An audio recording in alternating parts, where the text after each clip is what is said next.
We have breaking news out of Lubbock. Texas Tech quarterback Brendan Sorsby has won a court battle against the NCAA and was granted a temporary injunction that will allow him to play for the 2026 season. In other words, Brendan Sorsby is officially eligible to play in 2026.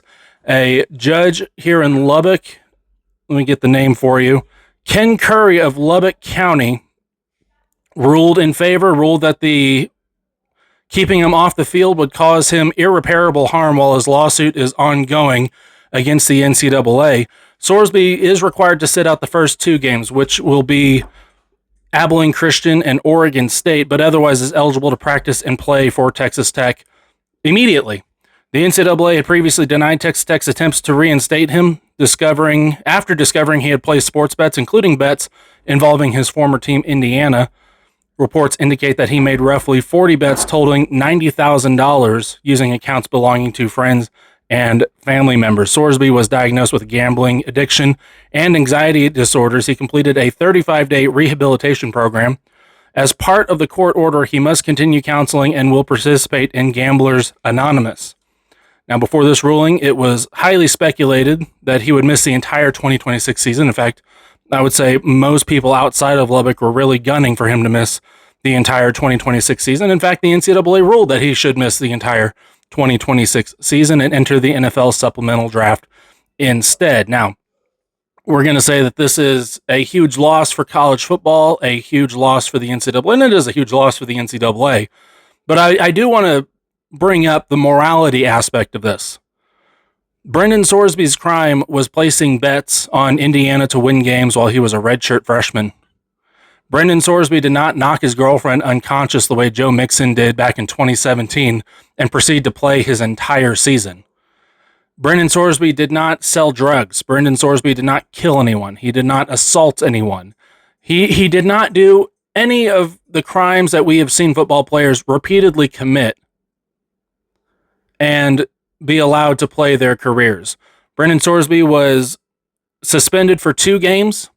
I would have told you, and I have told you, that 2 to 4 seems fair. 4 games seemed the maximum punishment that I think was appropriate for this crime, because the crime he committed, the only legal crime he committed was placing bets on Indiana as an underage minor in the state of Indiana.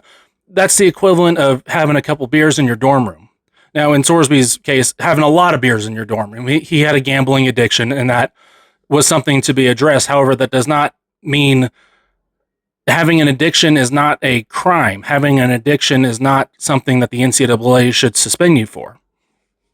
And there will be people who are already coming out up in arms because he placed bets on his own team. He placed bets on his own team to win. And I don't care what happened to Pete Rose. Frankly, that was stupid too. Sorsby placed bets on Indiana to win games. There is no conflict of interest when you place bets on your own team to win. Oh, heaven forbid you play harder. And I've heard the argument, well, it's like insider trading. He has access to information no one else has. I'm sorry, we don't have the internet?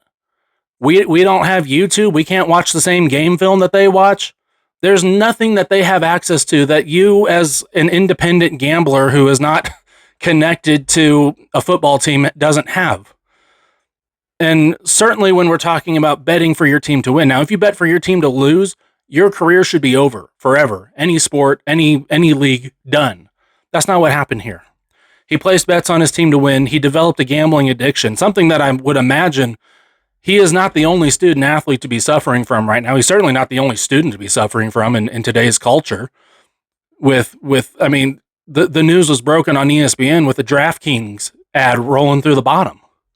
This isn't a Brendan Sorsby problem. This is a generation problem. This is an NCAA problem. And I think the judge got the correct ruling. So once again, Brendan Sorsby will play 2026. He is out against Abilene Christian and Oregon State, and then will play against Houston. He's able to practice with the team and participate in team activities immediately. Stay tuned to Flatland Sports. I will have you up to date on the latest news regarding Texas Tech and the Brendan Sorsby case. For Flatland Sports, I am Christopher Johnston.